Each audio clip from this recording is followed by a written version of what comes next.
ఓం శాంతి. మీరందరూ సంతోషంగా ఉన్నారా? మనం సెప్టెంబర్ 24వ తేదీ మురళిలోని ముఖ్యమైన పాయింట్లను క్లుప్తంగా చూస్తున్నాము. బాబా చెప్తున్నారు, మీ ఆత్మ అనే బ్యాటరీలో ఇప్పుడు ఛార్జ్ లేదు. కాబట్టి దానిని ఛార్జ్ చేసే మార్గాన్ని చెప్పడానికే బాబా వచ్చారు. అదేమిటి? బాబా స్మృతి. మీరు ఎంతగా స్మరిస్తారో అంతగా ఛార్జ్ పెరుగుతుంది. మీరు ఎంతగా జ్ఞానాన్ని చదువుతారో అంతగా మీ ఆస్తి పెరుగుతుంది. ఆయుష్ పెరిగితే సత్యయుగం ఆరంభంలోనే వచ్చేస్తారు. ఆస్తి పెరిగితే అక్కడ ఉన్నత పదవిని కూడా పొందుతారు. ఇదే జ్ఞానానికి మరియు యోగానికి ఉన్న తేడా. తరువాత మనకు మాయ యొక్క తుఫానులు చాలా వస్తున్నాయి. ఈ జ్ఞానాన్ని ఇతరులకు ఇవ్వకుండా అడ్డుకోవడానికి ఇది జరుగుతుంది. ఎందుకంటే చాలామంది అనుబంధంలోకి వచ్చేవారు వచ్చేశారు.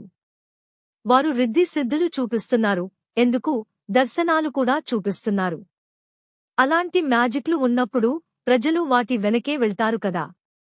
అందుకే వారికి, ఎందుకంటే మన జనరల్ వీడియోలలో చాలా కామెంట్స్ చూడవచ్చు, మీరు చాలా గందరగోళపరుస్తున్నారు అందరూ కలిసి అని. అందరూ గందరగోళపరచడంలో ఈ సత్యం కూడా వారికి గందరగోళంగా అనిపిస్తుంది. అయినా మీరు చింతించకండి. ఇది సత్యం యొక్క పడవ, ఇది ఎప్పటికీ మునగదు. చివరకు విజయం మీకే లభిస్తుంది. మీ ఇష్టానుసారం ఏదేదో చెప్తున్నారని చెప్పిన వాళ్ళందరూ చివరకు వచ్చి వీరే సత్యాన్ని చెప్తున్నారని అంటారు. ఎందుకంటే అందరి కోసం ఉన్న ఏకైక దుకాణం ఇదే. వదిలి వెళ్లిన వారు కూడా తిరిగి వస్తారు. వివాహం కోసం వదిలి వెళ్లేవారు, ఏదో ఒక కారణంతో వదిలి వెళ్లేవారందరూ చివరకు తిరిగి వస్తారు. వేరే మార్గం ఎక్కడ ఉంది? భీష్మ పితామహుడు వంటి వారికి కూడా ఇక్కడే జ్ఞానం లభించాల్సి ఉందని బాబా చెప్తున్నారు.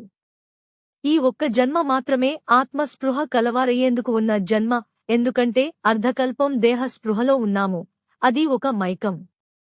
దాని నుండి తేరుకోవడానికి ఉన్న ఏకైక అవకాశం ఇప్పుడే. ఆత్మను పుణ్యాత్మ, పాపాత్మ అని అంటారే తప్ప భగవంతుడిని అనరు. పుణ్య పరమాత్మ, పాప పరమాత్మ అని అనరు. అందరిలోనూ భగవంతుడు ఉన్నాడని అంటారు కదా. అప్పుడు భగవంతుడు మలిన పరమాత్మ అయిపోతాడు. ఎందుకంటే మనుషులు మలినమైన పనులు చేస్తున్నారు. బాబా ఎమర్జెన్సీ లైట్ ఉదాహరణ చెప్తున్నారు. దానికి ఛార్జ్ ఉన్నంతవరకే పనిచేస్తుంది. ఛార్జ్ అయిపోతే మళ్లీ కరెంట్లో పెట్టి ఛార్జ్ చేస్తాం కదా. ఆత్మ కూడా ఇప్పుడు అలాగే ఛార్జ్ అయిపోయింది. సర్వశక్తివంతునితో బుద్ధిని జోడించడం వల్ల ఆత్మలో ఛార్జ్ నిండుతుంది. లేకపోతే ఎలా ఛార్జ్ నిండుతుంది అని బాబా అడుగుతున్నారు. కాబట్టి బాబాను స్మరించకపోతే బ్యాటరీ ఖాళీ అవుతూనే ఉంటుందని అర్థం చేసుకోవాలి. అందుకే బాబాను స్మరించకపోతే మీరు పాపం చేస్తున్నారని అంటారు. ఎందుకంటే ఆత్మలో ఛార్జ్ లేకపోతే బలహీనతే వ్యక్తమవుతుంది. జ్ఞానాన్ని పగలు అని, భక్తిని రాత్రి అని అంటాము. ఇప్పుడు పగలు వచ్చింది, ఎందుకంటే జ్ఞాన సూర్యుడైన బాబా వచ్చారు. అందుకే రాత్రిపై వైరాగ్యం కావాలి. రాత్రిలో ఉన్న అన్ని విషయాలను, అంటే ఈ నరకంలోని అన్ని విషయాలను మర్చిపోవాలి. పగలును మాత్రమే స్మరించాలి, అంటే స్వర్గాన్ని మాత్రమే స్మరించాలని బాబా చెప్తున్నారు. ఈ శరీరం నశించేది, మట్టితో చేయబడింది, మట్టిలో కలిసిపోతుంది. ఆ తర్వాత మిగిలేది ఏమిటి? ఆత్మ మాత్రమే ఉంటుంది. కాని అది ఇప్పుడు ఛార్జ్ లేకుండా ఉంది. అందుకే బాబాను స్మరిస్తూ ఆత్మకు ఛార్జ్ నింపుకుని ఇంటికి వెళ్లబోతున్నామనే జ్ఞానం మనకు మాత్రమే లభించింది.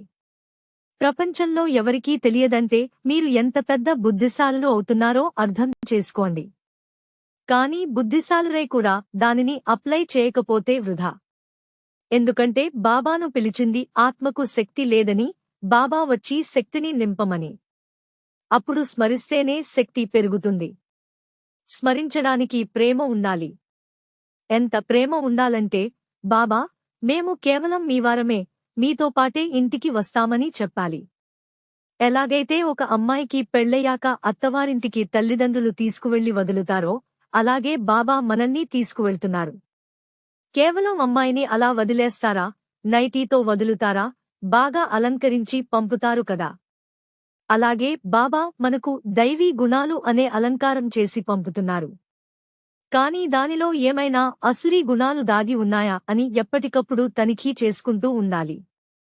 మాయ యొక్క తుఫానులు మనసులో వచ్చినా కూడా కర్మలోకి రాకూడదు. మనసులో ఉన్నదాన్ని కూడా బాబా స్మృతితో, జ్ఞానంతో నాశనం చేయాలి, దైవీ గుణాలుగా మార్చుకోవాలి. దుమఖాన్ని తొలగించి సుఖాన్ని ఇచ్చే తండ్రి పిల్లలుగా ఉండి మనం ఎవరికీ దుమఖం ఇవ్వకూడదు. ఎందుకంటే మనం ఇతరులకు సుఖం యొక్క మార్గాన్ని చెప్తున్నామంటే మనం ఇతరులకు సుఖాన్ని కదా ఇవ్వాలి. సృష్టికర్త, పాలకుడు, వినాశకుడు అని బ్రహ్మ, విష్ణు, శంకరులను చెప్పారు. కానీ వారినే సృష్టించిన భగవంతుడు ఖచ్చితంగా వారికన్నా ఉన్నతుడే. ఆయనే త్రిమూర్తి శివబాబా. కొన్నిసార్లు చనిపోయిన వారి ఆత్మ ఇతరుల శరీరంలోకి ప్రవేశిస్తుంది కదా, అలాగే శివబాబా కూడా బ్రహ్మబాబా శరీరంలో ప్రవేశించి ఈ జ్ఞానాన్ని ఇస్తున్నారు. కల్పకల్పాలుగా పూర్తి 84 జన్మలు తీసుకుని ముగించుకుని తిరిగి పరమధామానికి వెళ్తున్నాము. ఇప్పుడు కూడా అలాగే వెళ్లబోతున్నాము అనే స్మృతి ఈ సంగమయుగంలోనే మనకు వచ్చింది. కాబట్టి వెళ్లే ముందు తమో ప్రధానంగా ఉన్న ఆత్మను బాబా స్మృతితో సతో ప్రధానంగా మార్చుకుంటున్నాము. అంటే బాబాను స్మరించి ఛార్జ్ చేసుకుంటున్నాము. దాని ద్వారానే సతో ప్రధానంగా మారి సత్యయుగానికి మనం వస్తున్నాము అనే జ్ఞానం మీ బుద్ధిలో తిరుగుతూ ఉండాలి. ఒక చెట్టుకు కూడా ఒక ఆయుష్షు ఉంటుంది. ఒక సమయం తర్వాత ఆయుష్షు ముగిసిపోగానే ఎండిపోతుంది కదా. అలాగే మనుషులందరూ ఈనాడు ఎండిపోయారు. అందుకే ఒకరికొకరు దుమఖాన్ని ఇచ్చుకుంటున్నారు. ఎందుకంటే శక్తి లేదు. చివరకు ఏమవుతుంది? ప్రపంచ వినాశనం అంటే శరీరాలు నశించిపోతాయి, ఆత్మ పరమధామానికి వెళ్ళిపోతుంది. కాని వెళ్లే ముందు శక్తిని నింపుకుని, దాని ద్వారా ఆస్తిని కూడా నింపుకుని బాబా పిల్లలమైన మనం మాత్రమే వెళ్తున్నాము. ప్రపంచ రాజ్యాన్నే బాబా ఇస్తున్నారంటే ఆయనను ఎంతగా స్మరించాలి. అంతేకాదు, ఆయనను స్మరించినప్పుడే మాయ దెబ్బ కొడుతుంది. ఎందుకంటే మాయ మిమ్మల్ని దెబ్బ కొడితేనే కదా మీరు ఆస్తిని పొందకుండా అడ్డుకోగలదు. అదే కదా మాయ యొక్క పని. అందులోనూ భయంకరమైన దెబ్బ కామ వికారం వల్లే తగులుతుంది. అందుకే మీరు యుద్ధ మైదానంలో యుద్ధం చేసే బ్రాహ్మణులని అర్థం చేసుకోవాలి. యుద్ధ మైదానంలో ఉన్నవారు యుద్ధం చేస్తారు కదా. అందుకే తుఫానులు, మాయ యొక్క తుఫానులు మీకే వస్తాయి. కాని ఏ పాపమూ చేయకూడదు. చేస్తే ఓడిపోతారు. ముఖ్యంగా కామం విషయంలో జాగ్రత్తగా ఉండాలి. తరువాత కోపం. పిల్లలు ఇబ్బంది పెడుతూనే ఉంటున్నారు బాబా, అందుకే కోప్పడాల్సి వస్తుంది, కొట్టాల్సి వస్తుందని చెప్తున్నారు. బాబా చెప్తున్నారు, కొట్టకుండా ఉండటానికి ప్రయత్నించండి. ఎందుకంటే నిన్న పోలీసులు కూడా కొట్టకూడదని బాబా చెప్పారు కదా.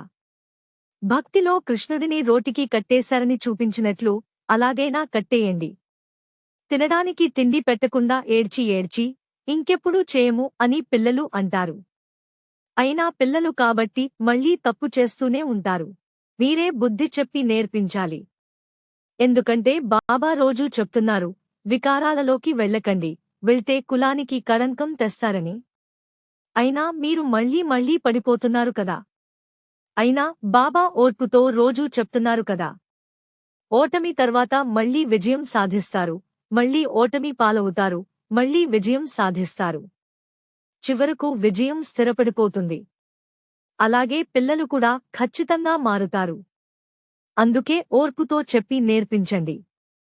లేకపోతే ఆ అసురీ గుణం వచ్చేస్తుంది. ఎందుకంటే ఇప్పుడే ఒక సోదరి చెప్పారు, ఒక అబ్బాయిని చిన్నప్పుడు కొట్టి పెంచారు. అది అతనికి చాలా కోపం తెప్పించి ఇప్పుడు తల్లిదండ్రులను అతను హింసిస్తున్నాడట. అప్పుడు ఆలోచించండి. కొట్టేటప్పుడు వారు మౌనంగా ఉండి ఉండవచ్చు. కాని అది లోపల ఒక పగగా మారి వారికి వ్యతిరేకంగా తిరగబడేలా చేస్తుంది. కాని బాబా ఎంత ఓర్పుగా, ఎంత మధురంగా మనల్ని మారుస్తున్నారు.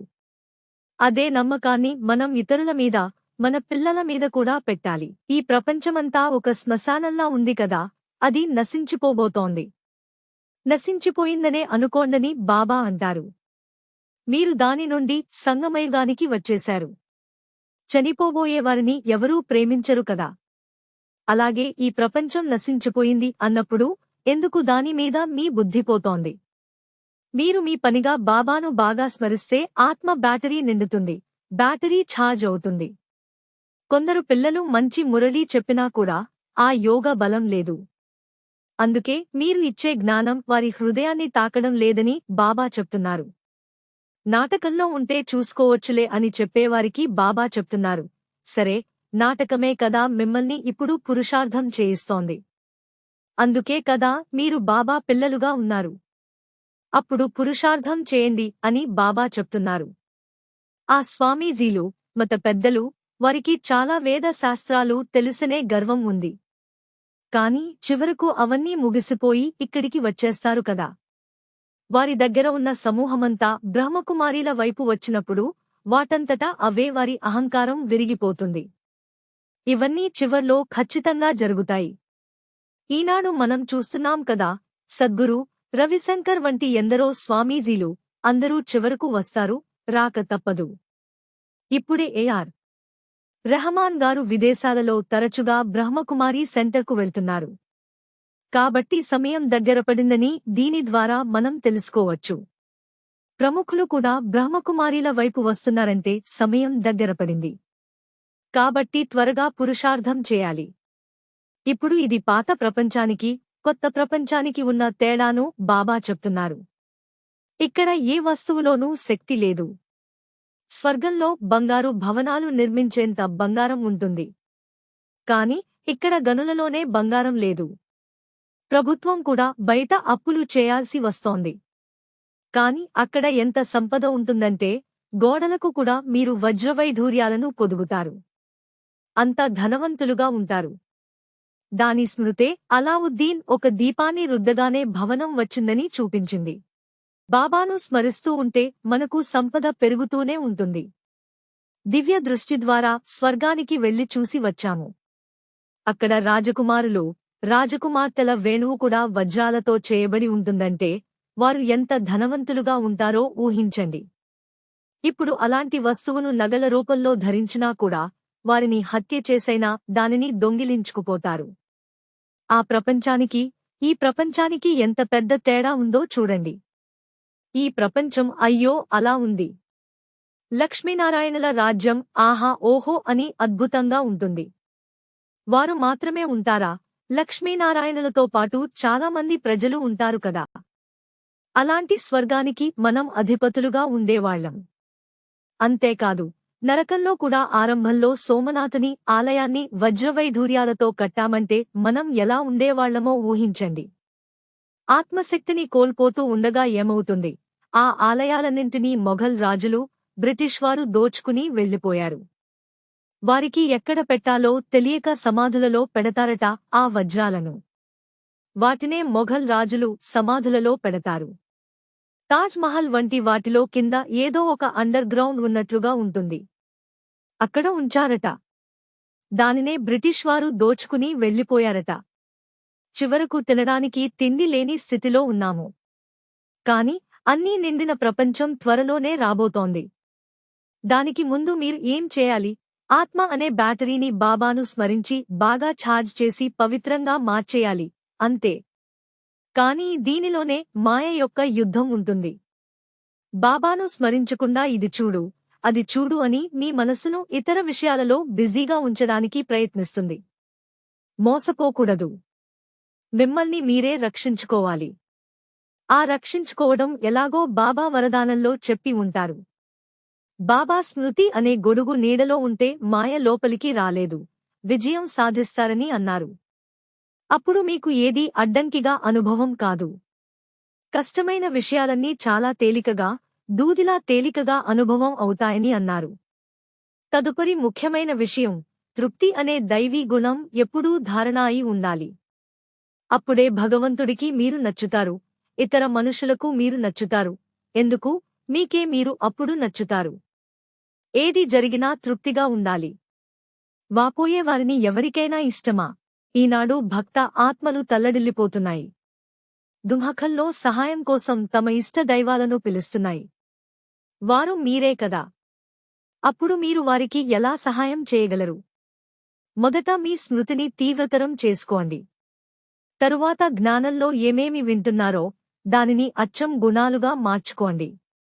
ఆ ఉన్నత స్థితిలో ఉండి మీరు సృష్టించే శుభ సంకల్పాలు, ఇతరులకు మేలు చేయాలనే సంకల్పాలు, దానివల్ల ఏర్పడే శక్తిశాలి వాయుమండలం, ఇలా సహాయం కోసం తపిస్తున్న భక్త ఆత్మలకు ఆనందాన్ని, శాంతిని, శక్తిని అనుభవం చేయిస్తాయి.